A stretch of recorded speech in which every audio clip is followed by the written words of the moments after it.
My family thought it would be funny to leave me stranded in another state. Let's see if he can make it back. They laughed and drove away. I never came back. 15 years later they found me. 107 missed calls. That summer I turned 22 was supposed to be like any other, working at my dad's hardware store for shit pay, living at home because college wasn't practical according to Banks, my father, and being the eternal punching bag for my golden child brother Alan. We weren't poor exactly, but we sure as hell weren't the type who took vacations to Disney. So when Banks announced we were taking a family road trip to my uncle's wedding in Colorado, I should have known something was up. 3 days into that nightmare road trip, I was already regretting not making up some excuse to stay home. My dad and Alan had been taking turns with their favorite game, making Salvador's life hell. Mom Irene would occasionally say, "That's enough," in that weak voice of hers, but we all knew it was just for show. Look, I need to explain about my family. Banks wasn't just your standard shit dad. He was the type who'd wake you up at 3 a.m. to yell about a chore you forgot, who'd throw away your stuff if it was in his way, who'd been telling me I was worthless since I could understand words. Alan learned quick, either be dad's mini-me or become like me. Guess which path he chose. That morning we stopped at some nowhere rest area in Colorado, middle of absolutely nothing for miles, just fields, mountains in the distance, and a sad little bathroom building with vending machines. I'd been sleeping in the back of our Suburban and needed to stretch my legs, use the bathroom. Dad and Alan were laughing about something while Mom was checking her makeup in the visor mirror. I remember exactly what I was wearing. Faded Metallica t-shirt, jeans with a hole in one knee, and these beat-up Vans I'd had forever. I didn't take my phone because it was charging in the car. Didn't take my wallet because why would I? We were in the middle of nowhere and I was just taking a leak. 10 minutes. That's how long I was in that bathroom. Maybe less. When I walked out, squinting in the Colorado sunshine, the parking spot was empty. Our dark green Suburban was gone. At first I thought they'd moved it, playing some stupid prank. I walked around the entire rest area. Nothing. That's the thing about betrayal from your own blood. It hits different than any other kind. I waited an hour, sitting on the curb, telling myself they were just trying to scare me and would be back. People came and went, a few giving me weird looks. A trucker asked if I was okay. I lied and said I was waiting for my girlfriend who was in the bathroom. He nodded and left. After hour 2, I started to get that cold feeling in my gut. They weren't coming back. My first instinct was to borrow someone's phone, call them, beg them to come get me. But as I was about to approach a mom with 2 kids, something stopped me. A lifetime of memories flashed through my head. Every humiliation, every time they'd laughed at my expense, every joke that was really just cruelty with a punchline. I could almost hear them. Alan's voice. "Dude, I bet he's crying right now." My dad. "He'll figure it out if he's not as stupid as he looks." My mom's weak protest that didn't actually change anything. So I made a decision. I approached that mom and asked to use her phone, but I didn't call my family. I called information and got the number for the nearest shelter in Grand Junction, about 40 miles away. Then I asked her if she could possibly give me a ride into town. Told her my family had an emergency and had to leave, but were sending someone for me later. She hesitated, but I must have looked harmless enough because she agreed. That first night at the shelter was a reality check. I had nothing but the clothes on my back. No ID, no money, no contacts. The shelter guy, Dave, let me use their computer to look up my uncle's address from the wedding invitation I'd seen. I thought maybe I could get to the wedding, find my family there. But then I sat staring at the screen and thought, why? Why chase after people who literally abandoned me on the side of the road for laughs? Instead I created a new email account. I looked up resources for people who needed emergency ID replacement. I Googled jobs that pay cash. I made a plan. 2 days later I was washing dishes at this little diner called Sunny. The owner, Geraldine, was this 60-some woman with purple-streaked gray hair and more tattoos than you'd expect. I wandered in, asked if they needed help. Told her my wallet was stolen but I needed work. She sized me up and said, "Dishwasher quit yesterday. You steal from me, you're dead. Start now." That's the thing about rock bottom. You can only go up from there. For a week I worked doubles, slept at the shelter, wore donated clothes. Dave helped me start the process of getting a replacement ID by contacting Vital Records in my home state. I set up a cheap pay-as-you-go phone from Walmart with the first cash I earned. 7 days after they abandoned me, my phone rang. A known number. I answered. It was my mother, voice shaking. Where was I? Was I okay? They'd been looking everywhere. It was just supposed to be a joke. They waited down the road for 20 minutes, came back and couldn't find me. I listened to her panic, her fake concern.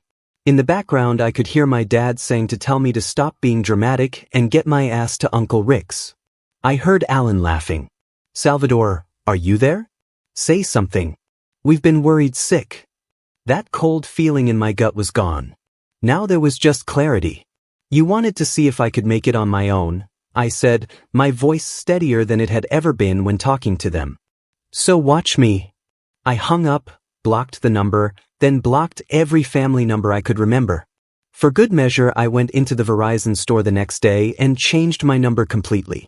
27 missed calls before I changed that number.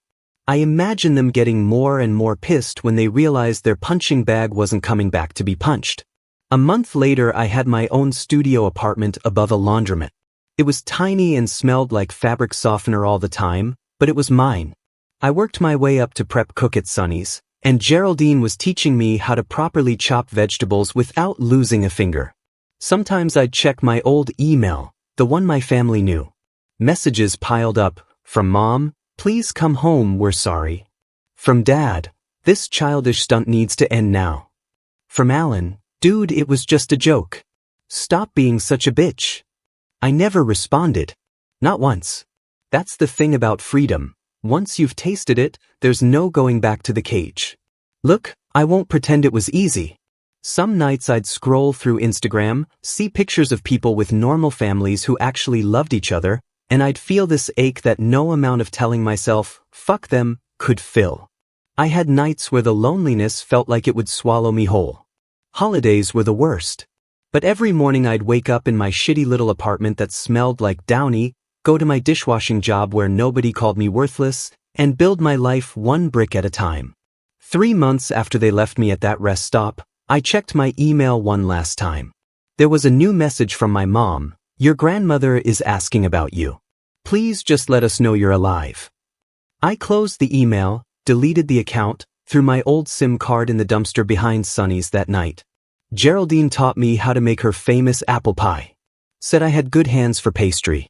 It was the first genuine compliment I could remember getting in years. I never looked back. Update 1. 5 years after being abandoned at that Colorado rest stop, I found myself staring at a familiar face on my Facebook feed. Not because I was stalking my family's profiles. Okay, maybe I was, but because Alan had just been tagged in a local news article back home. He'd gotten a DUI, wrapped his car around a telephone pole. Nobody hurt except the pole.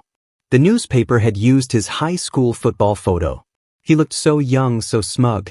Nothing like the bloated mug shot underneath. That's the thing about karma. It moves at its own pace, but it never forgets an address. By then I'd built something resembling a life in Colorado. My crappy studio above the laundromat had eventually been traded for a one-bedroom with actual windows. I'd worked my way up from dishwasher to line cook to assistant manager at Sonny's.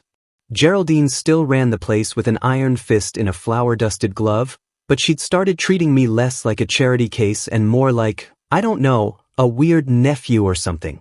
My first big purchase when I had actual savings was a decent laptop.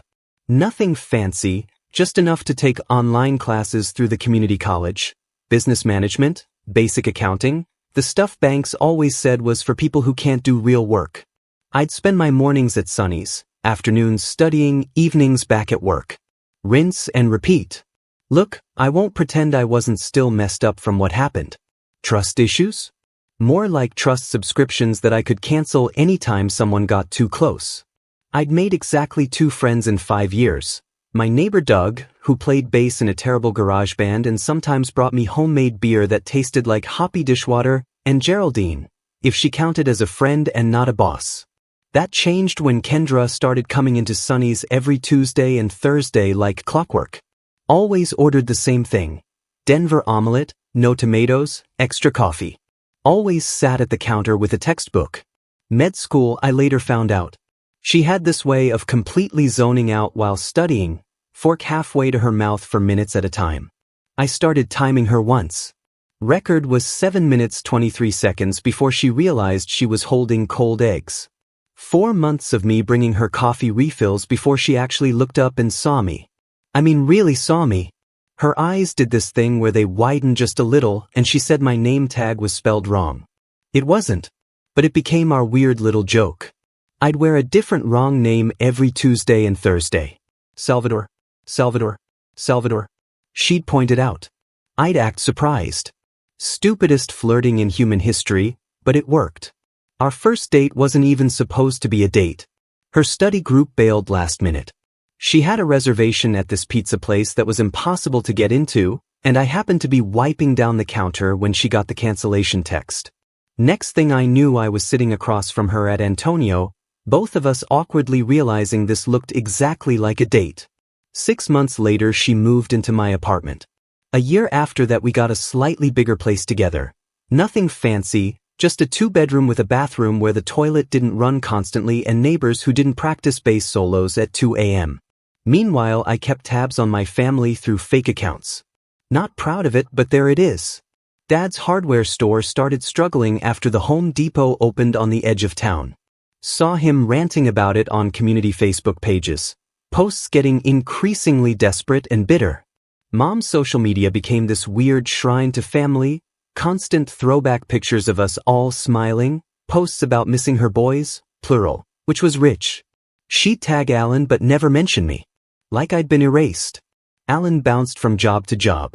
Lots of vague boasting about haters and new opportunities. The classic social media smokescreen of someone whose life is circling the drain. 3 years in, Geraldine took me aside during inventory and told me she was thinking about opening a second location of Sonny's on the other side of town. Asked if I'd be interested in running it. Not owning, running. Important distinction. I didn't sleep that night. Kept thinking it was some kind of test or joke. People like me didn't get opportunities like that. Banks had made sure I understood that much. That's the thing about poisonous beliefs. They stay in your system long after you've escaped the snake. But I said yes. Because Kendra, half asleep beside me, mumbled that I'd be stupid not to. Because Doug, through a haze of weed smoke when I mentioned it, said, "Duh, you practically run the original place already." Because Geraldine wasn't Banks. Wasn't my family. And had never once made me feel like I was worthless. Sonny's East opened 6 months later. Smaller than the original. Different menu. My menu. I worked 90-hour weeks that first year. Lost 10 pounds I couldn't afford to lose. Fought with Kendra about never being home. Came home to passive-aggressive post "it's on the fridge" more than once. But it worked. People came. People came back. The food was good. The vibe was good. We weren't getting rich, but we were making it. 4 years after being abandoned, I made enough to help Kendra with her med school loans. Not all of them, those things are monstrous, but enough to make a dent. She cried when I showed her the payment confirmation. Not movie crying with perfect mascara tears. Real crying. Snotty, red-faced, hiccuping crying. I'd never felt more like a real person than in that moment. Then my grandmother died. I found out through Facebook. Mom posted this long dramatic tribute with 1,000,000 heart emojis. Grandma Rose had been the only one in the family who ever stood up to Banks. The only one who seemed to see me. She used to slip me $20 bills when no one was looking, tell me to save it for my escape. I think she meant college. Turns out it was more literal than that. I thought about going to the funeral. Even looked up flights. Kendra said she'd come with me, hold my hand through the whole awful reunion. Doug offered his crappy hatchback if I wanted to drive instead. Geraldine just shrugged and said dead people don't know if you're there or not, so do what brings you peace. I didn't go. Instead I sent flowers. Generic sympathy arrangement. Signed the card, Salvador. No return address. No note. Just my name. The explosion on social media was immediate. Mom posting about signs and reaching out from beyond. Alan making cryptic comments about prodigal sons. Banks saying nothing publicly, but I could imagine the storm behind closed doors. A week later I got a friend request from a profile I didn't recognize. Some random name. No posts. No friends. I almost deleted it until I saw the message. It's Uncle Rick. Your mom gave me your old email but it bounced back. Are you okay? We've been worried. Your dad has been asking around about you. I blocked the account that night. I had my first panic attack in 2 years, sitting on our bathroom floor at 3 a.m., trying not to wake Kendra, feeling like my lungs were collapsing, imagining Banks hunting me down, showing up at Sunny's, destroying everything I'd built. Kendra found me there an hour later. Didn't ask questions. Just sat with me, her shoulder touching mine. When I could finally breathe again, she said the simplest thing. They can't take anything from you that you don't give them. The next morning I called a lawyer, got advice on restraining orders just in case. Tightened privacy settings on everything. Asked Geraldine to alert staff not to give out information about me to anyone. Practical steps. Control what you can control. 5 years to the day after being abandoned, I married Kendra. Small ceremony at a state park. Doug was my best man. Geraldine made the cake and cried through the whole thing, mascara running down her wrinkled cheeks. Kendra's large, loud family adopted me instantly. Her dad making dad jokes that somehow didn't make me flinch. Her mom hugging me without setting off alarm bells in my head. That's the thing about family. Sometimes it finds you when you've stopped looking. A week after the wedding, scrolling through my dummy account late at night, I saw it. A post from Banks on a community page, looking for information on my son Salvador. Last known location Grand Junction, Colorado. Family emergency. There was no emergency. I knew that much. What I didn't know was why, after 5 years of nothing, they were suddenly looking for me. So I dug deeper. Created another fake account. Joined the community groups from my hometown. Pieced it together bit by bit. The hardware store had closed. Their house was in foreclosure. Mom had some medical issues, she was vague posting about it. Alan had moved back home after his 3rd DUI. They weren't looking for me because they missed me. They were looking for me because they needed something. And you know what? For the first time in 5 years, I smiled when I thought about them. Not because I was happy about their misfortune, but because I realized something important. I didn't care anymore. I closed the laptop, crawled into bed next to my sleeping wife, and made a decision. I would keep watching from a distance, not out of hate, not out of love, but because sometimes the best revenge isn't what you do. It's what you build while they're busy destroying themselves. Finally, update. It started with a LinkedIn notification. 15 years after being abandoned at that Colorado rest stop, my carefully constructed life had a glitch. Someone had viewed my profile 27 times in one day. Not unusual, LinkedIn recruiters do weird stuff like that all the time. What was unusual was the name, Alan Matthew. My brother. That's the thing about the past, it's patient. It'll wait in the tall grass for years before it strikes. By then my life looked nothing like that first year in Grand Junction. Kendra had finished med school, done her residency, and now worked at a local clinic 3 days a week so she could be home with our kids more. We had 2, Ellie, 7, and Marcus, 4. The apartment above the laundromat had given way to a modest 4-bedroom on the outskirts of town. Nothing fancy, but with a yard where the kids could play and I could grow tomatoes that never quite turned out right. Sunny's had expanded to 3 locations. Still not some massive franchise or anything, but enough that I didn't have to work the line anymore, except when someone called in sick. Geraldine had semi-retired 2 years earlier, though she still showed up unannounced to criticize the way we made her pie crust recipe. I'd made peace with my past. Or so I thought.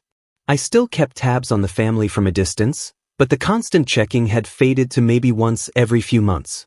Last I knew, Banks and Irene had moved to a smaller place after losing the house. Alan had gotten married, divorced, then married again. They'd all seemingly moved on with their lives as I had with mine. The LinkedIn thing rattled me though.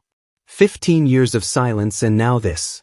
I mentioned it to Kendra as we were doing our regular Sunday night thing, folding laundry while half watching whatever Netflix show we were currently behind on.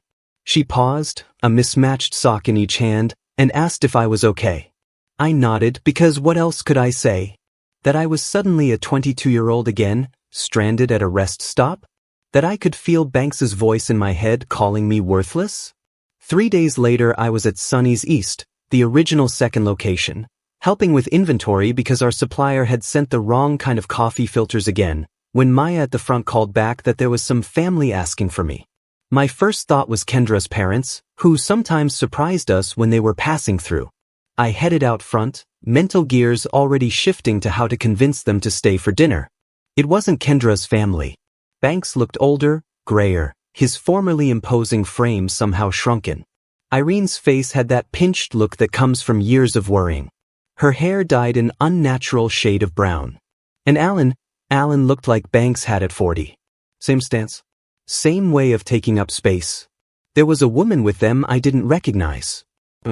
Maybe early 20s. Hanging back like she wasn't sure she belonged in this moment. Nobody spoke. The lunch rush noise seemed to fade away until all I could hear was my own heartbeat thudding in my ears. Banks broke first. Said my name like a question. I nodded because my voice had apparently gone on vacation. Look, I'd imagined this moment 1,000 different ways over 15 years. In some versions I told them off spectacularly. In others I was cool and distant, unbothered by their existence. In a few embarrassing late-night scenarios we even had tearful reconciliation. Reality is always messier than imagination. I gestured to an empty table in the corner.